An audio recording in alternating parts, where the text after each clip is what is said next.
edition of the Cannon Sports Podcast. I am your host, Ryan, and joining me, our first ever guest on the pod, Coach Andy Flores. Coach, thank you so much for stopping by. No problem. So Andy, let me make sure that I got all this right. So you've been coaching for 17 years, Garfield High School alum, played football and through the shot put, Mount Sac, Northwestern State, where you played football, coach at Westlake High School, Oaks Christian High School, Calabasas, Nike opening football camp, USC football camps, still coaching players today for the combine and the NFL draft, proactive / Mamba Willie Anderson camps, and a consultant for the XFL Wildcats with Coach Norm Chow. Did I get all that right? Yeah, that's it. Awesome, man. So let's start from the start. Where are you from, Coach?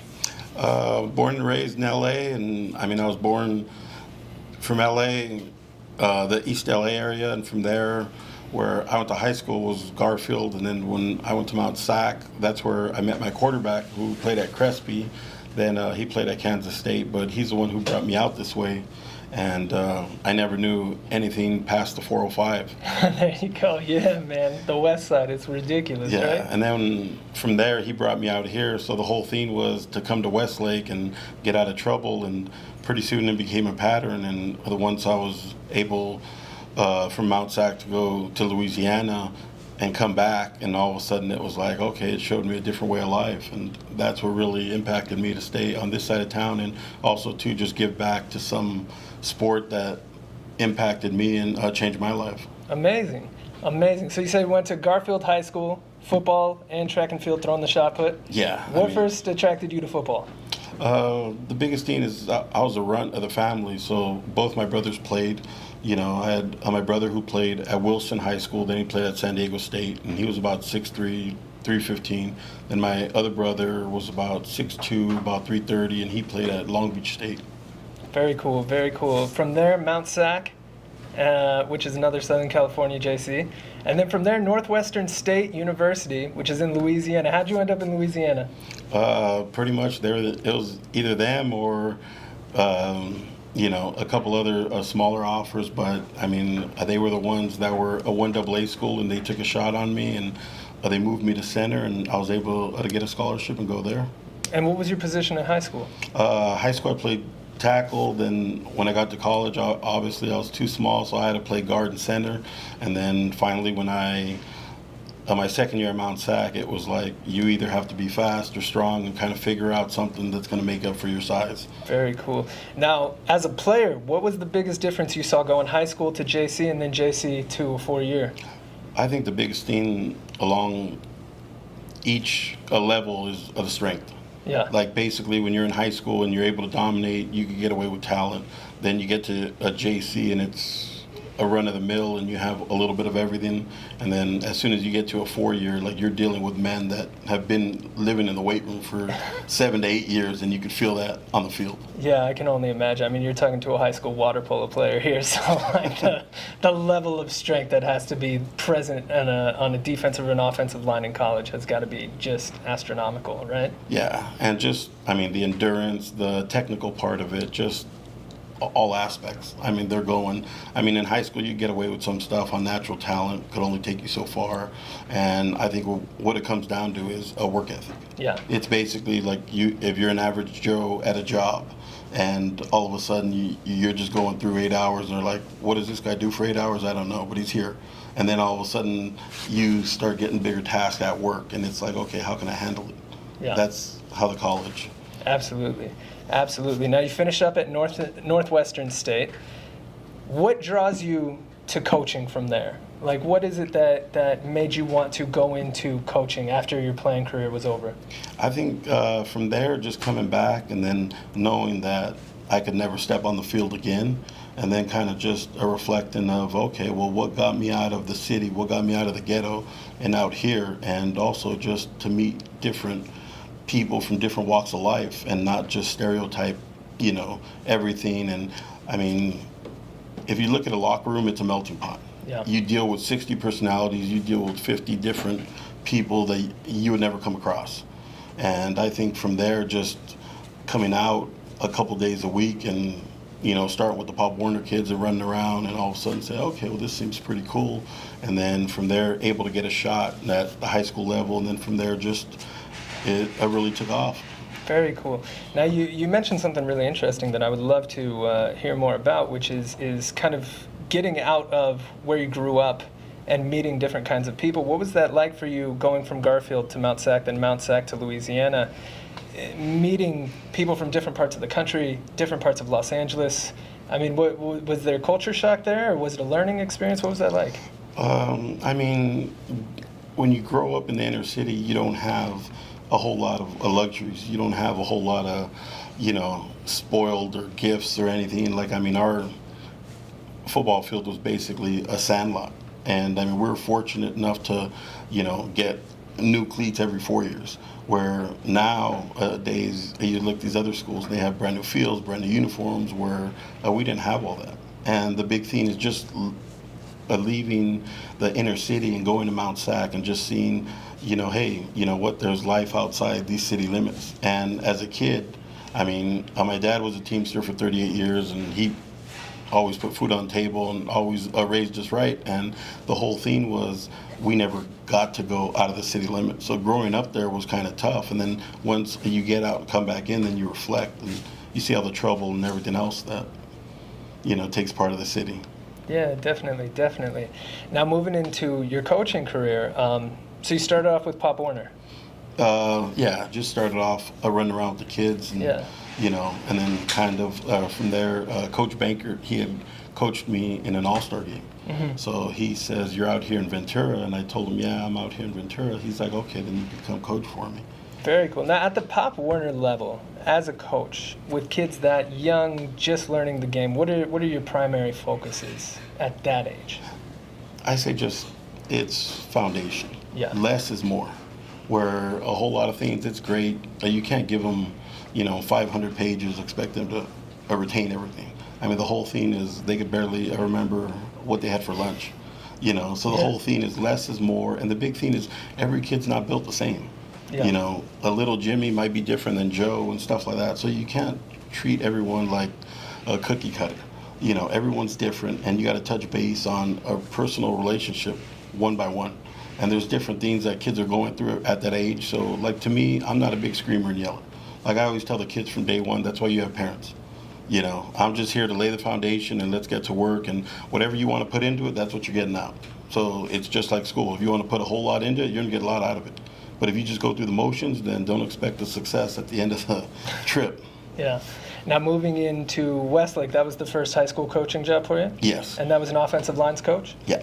Now, moving from Pop Warner to high school then, and that's the first kind of jump that you've made in coaching. What is the focus at the high school level for you as an offensive lines coach? I think when I first started there, it was, first of all, seeing the high level that they were playing. I mean, at Westlake, you're playing Hart, you're playing Notre Dame, you're playing all these top high schools.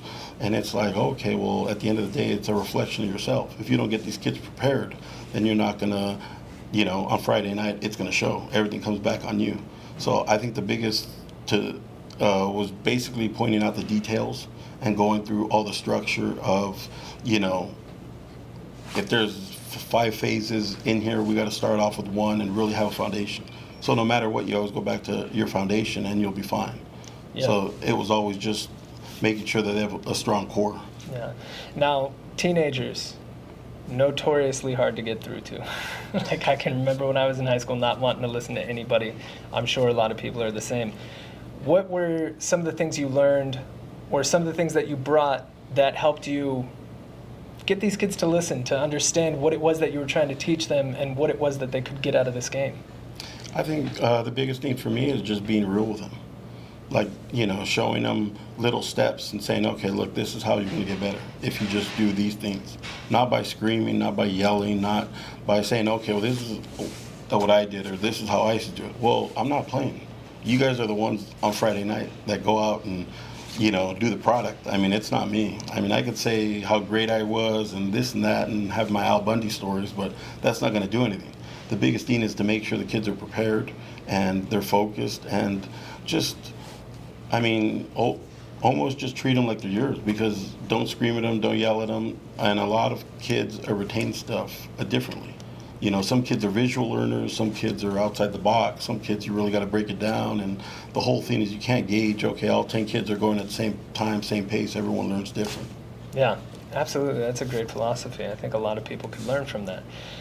Now, coaching at that level, I have to imagine you're, in a lot of respects, more than just a football coach. I mean, a lot of these kids are probably looking to you for more than just football advice. What do you think playing any organized sport, or specifically football, is teaching, an adolescent that is highly moldable and really learning about themselves and kind of setting the foundation for the rest of their life? I just think the big thing is it comes from structure. Like I always tell kids, like always have an agenda, always have goals.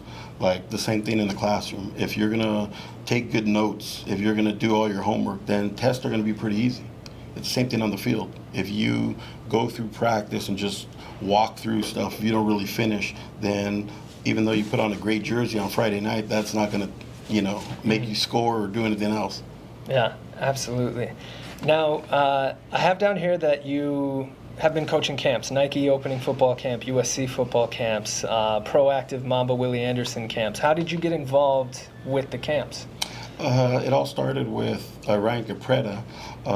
I've known Ryan because he was always the team trainer at Westlake. And there was one time where he had a combine class, and I believe it was 2006 or 2007. He had Jimmy Clausen, Everson Griffin, Clay Matthews. He had all these guys.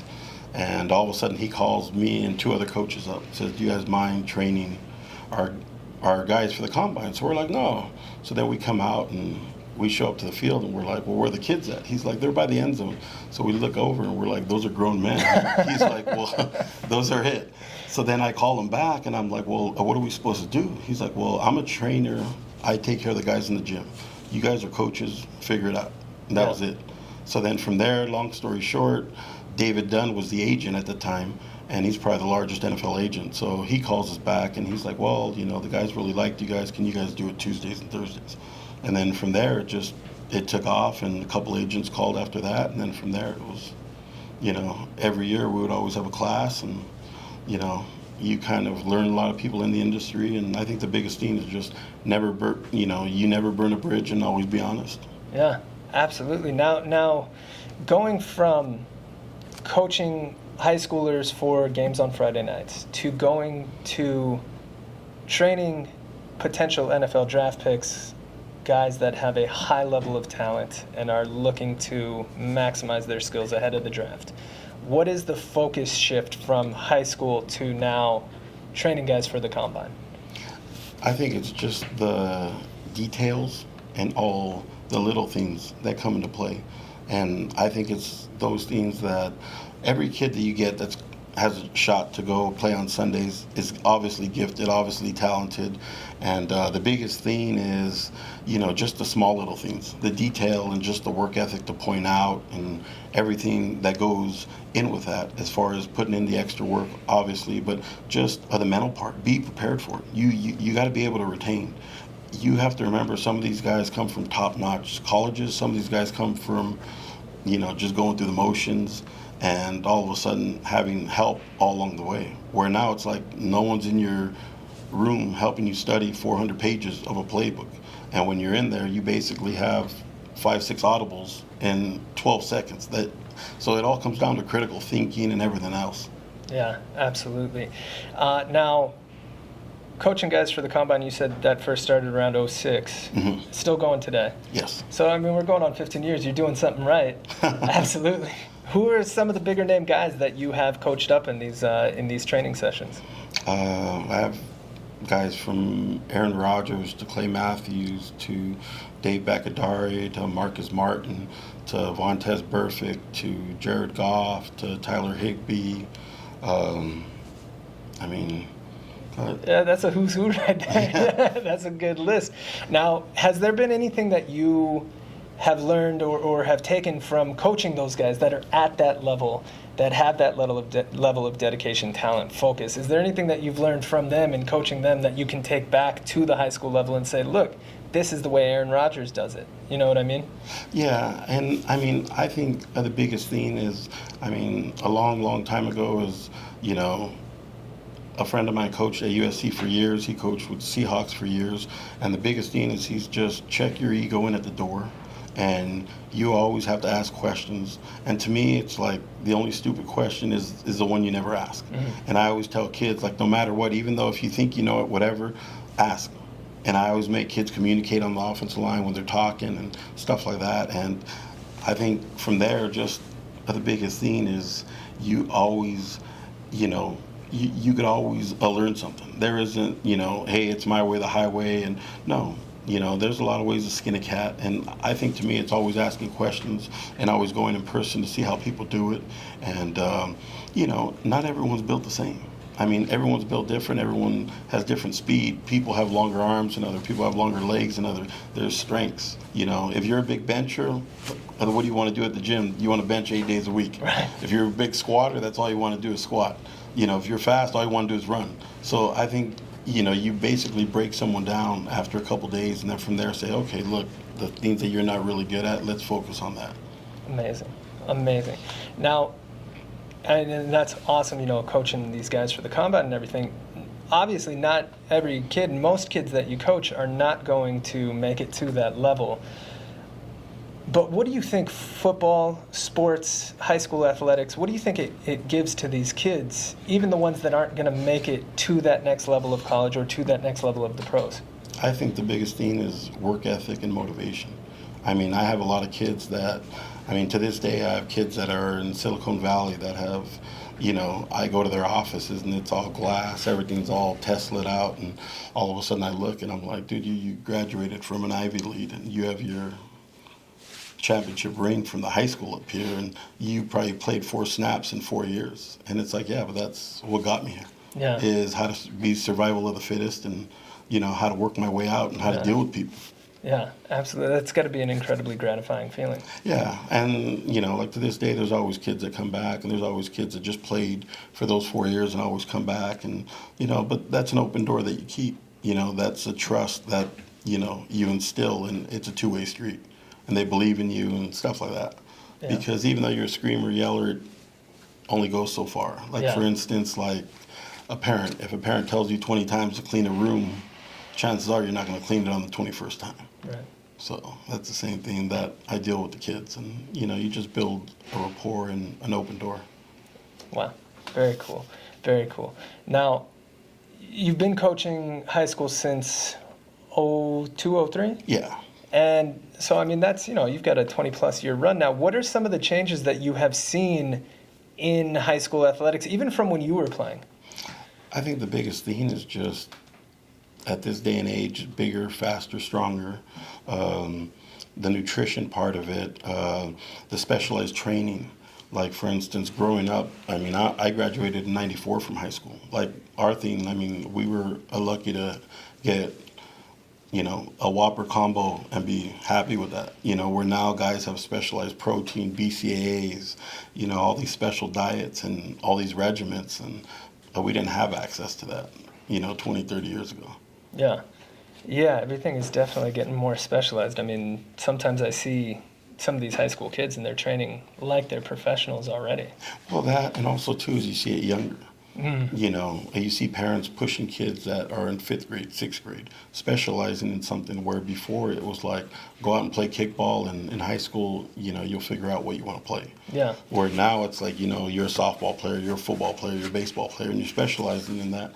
And, you know, a lot of these people are spending a lot of money on that type of training. Yeah. Now, with that kind of younger and younger specialized training, obviously there are some benefits to that in terms of, you know, a kid's ability to progress in a sport. But do you think anything gets lost in that kind of mentality of doing specialized training from a younger age? Not really. I mean, I look at it as, I treat it like an SAT, a workshop for instance, an SAT workshop, people are like, oh, those are a waste of money, this and that. But you see stuff that you normally wouldn't see. So if you've just been training at your normal high school and you haven't thought outside of the box, then are you really prepared when someone studies you on film and says, oh, this is what this person does? Or at least if you have a toolbox with a couple different things in there. It's as far as like the SAT, where you go in there and it's like, okay, I took 4, shop classes before. I already know what's coming. Yeah. Now, we're both from LA, and there are different levels of opportunity depending on where you go to high school. If you are at a high school that, let's say, like you were talking about when you went to high school, basically played in a sandlot, we're lucky if you get a Whopper. Is there a path for kids from those kind of schools to compete with the schools that have the more specialized training? I think as far as talent, if you look at the inner city, the talent is, off the charts.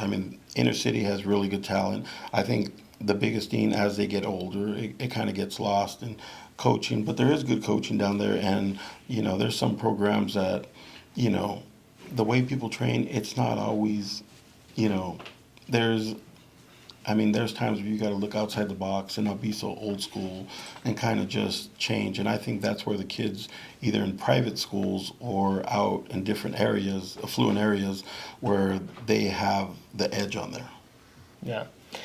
Yeah. Now, switching gears, offensive line consultant with the LA Wildcats for the XFL. How'd that come about? It came through Norm Chow. Yeah, because Norm Chow's son, he's an NFL agent, and he has sent some players to me in the past. So from there, when Norm Chow had reached out and said, I have a spot, and I couldn't take it at the time, but he goes, okay, well, is there any way that you could consult and let me know what you see? And I was able to jump on board with that. Very cool. And what was that experience like? You're coaching or working with the pros now. Yeah, at the beginning, it was, kind of, a shell shock, stuff like that. But after that, you get used to seeing them on a daily basis. And for instance, like the tackle, Storm Norton, he's with the Chargers now. And a couple other guys went on. And the biggest thing is you kind of see an organization, how it's run. And from the outside looking in, now you're from the inside looking out. And it's pretty cool to see. And the opportunity to work with Norm Chow, who, for my money, is one of the greatest offensive minds in football history. What did you learn from Norm? What was that experience like? I think the biggest thing is, he says, as a play caller, he says, you're basically a storyteller. You got to set stuff up. So basically the run sets up the pass, and Norm is awesome. Norm, he did stuff 20 years ago that guys are just tapping into now, and he's just, a wealth of knowledge and just no ego, really nice guy, and just a class act. Very cool. Now the XFL, now owned by Dwayne "The Rock" Johnson, having been, with the XFL a little bit, do you see a path forward for it? I think so. I think it gives kids a niche where, for instance, no matter if you played high-level football, where it's almost like a minor league, but I think they were on the verge of getting it right, because the whole thing is the months worked into the football season, where it was almost like a minor league. Okay, you could come to an NFL camp, you're in shape, you're ready to go, you've been playing against caliber guys, and sometimes it's hard. Like, people forget about you might be the top guy at your school. Say you played at Florida. Well, there's 95 guys on the roster. You might have 1 or 2 guys that went to the draft. That doesn't mean they made a roster. They went to the draft. So then from there, say if you're a guy on the fence, you're a tweener. So then, for instance, you finish, you go to the combine, you have so-so numbers. So now what? Your wife or fiance is pressuring you to get a job, make real money, and at the meantime, you're like, well, I have a shot at the NFL. So then you go work construction for 2 months. Then all of a sudden you get called by the Packers to go try out. Well, you're out of shape. Your workout doesn't happen so great. So now what? Now you're done. Yeah. In terms of any kind of professional sports or even, something like pro wrestling, I've always been of the opinion that the more avenues there are for these athletes, and I have such great respect for athletes, the more avenues there are, the better. Yeah. Now, offensive line. takes a special kind of human being to be an offensive lineman. What is, outside of some of the more physical attributes, what is the mentality that you think an offensive lineman takes onto the field? Because in a lot of ways, it's a thankless job. But I think it'd be tough for anyone to argue that the offensive line is not one of, if not the most important positions on the field. Well, I mean, I always look at it this way. I always look at the offensive linemen, they're like dogs. They're loyal, they're quiet, they'll take care of their owner. Defensive linemen are more like cats. Like, they're worried about their stats, their sacks, they're worried about themselves. And I think the biggest thing on the offensive line is, if you look at the draft, the first round, you probably have 4 to 5 guys going. And I think where 6th, 7th, and 8th grade, where being the big fat kid is always awkward, where now in high school it's almost embraced, and it's like, oh wow, now you're 6'6", 300. And it's like, how do guys get that big? But then you really see them, and it's bigger, faster, stronger. And I think from there, just all 5 have to be working together. And if all 5 are working together, then, you know, all of a sudden people are going. And I always simulate it. It's a gang fight with rules, because inside the trenches, everything goes. Yeah, absolutely. And you know, you touched on it, the bigger, the faster, the stronger. What is the process of bulking up or eating for in season for an offensive lineman? I think the biggest thing is just they have a number in their head, and that magic number, whether it's 320, a plain weight that they can move. And they know if they get over that weight that they aren't going to be able to move, and that's a chance of losing out on a job. So I think that's the biggest thing, of maintaining that goal, but maintaining that goal at a healthy and also too a weight that you're not carrying really any dead weight. Like, it's like, okay, I had beer and donuts the whole off season. Well, that's not going to get you.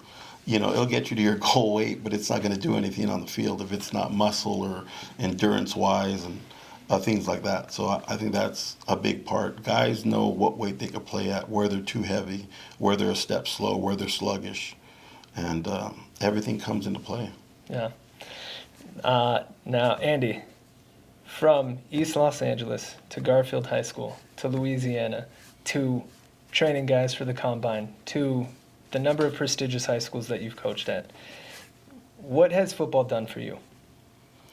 I think the biggest thing is it just made me a well-rounded, because I'm dealing with so many people from different ages to different people, and just the networking alone, it just, you know, you kind of step back and kind of just look and say, well, you know, everything that, all the doors that it opened, and all these people that you get to meet, and all these kids that you get to impact.